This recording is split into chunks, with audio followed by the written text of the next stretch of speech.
Hi guys, I'm MG Vlog. Welcome back again. Andito ako ngayon sa labas. Nag ano, nag-ikot-ikot ako dito sa likod kasi ma makuhan ako doon sa loob ng kwarto. Parang nalulungkot. Kagaling ko lang kagaling ko lang sa biyahe.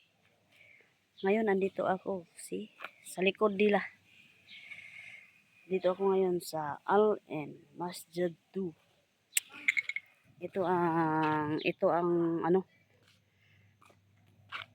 mama ng bahay ng mama ng amo ko. Yes, of course na ito tamar yan, oh. Tamar yan. Yan siya tamar. Eh, Yan paikot yan doon. Ito laruan na naman tong mga bata eh. Pero wala maglalaro ngayon kasi mainit. Ako lang ang tao dito ngayon. At nandito ako ngayon sa likuran.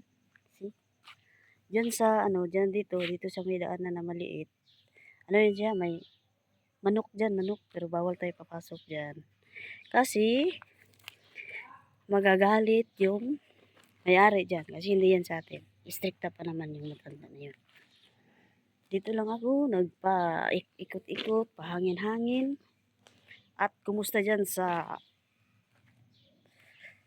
Pilipinas, sa mga friends ko, sa mga special. Hello, I love you. Sa mama at papa ko, kumusta na kayo dyan? Pag ako naman, okay lang ako dito. Kahit malungkot, wala na dito, maigi pa dito sa peaceful dito. Yung sa Abu Dhabi noon, ang putukan, una-una lang yung kaba-kaba, pero pag ang tagal-tagal na, wala na. Dito ako sa likod, wala talagang magawa. Walang magawa sa buhay. Dito. See? Tingnan mo. Dito yan sa likuran. Dito yan. Kasi, kaya nakapag-vlog ako kasi malungkot ako dito. Tapos maraming problemang iniisip pa para akong mababaliw. Kaya na-try ko na lang yun. Magpideo sa sarili ko, sa inyo. Trabaho pala ako dito, isang driver ako. Private driver lang po.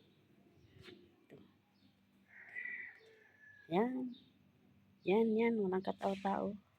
Natutulog yata yung mga bata, wala pa dito eh. Maya pa yan. Lakad-lakad muna ako dito.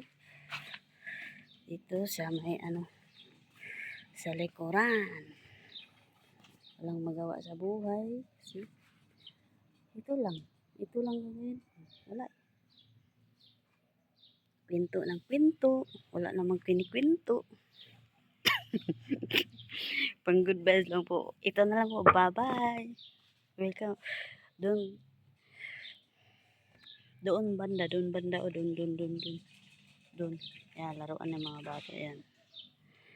Hanggang dito na lang. Don't forget to subscribe my channel, MG Vlog.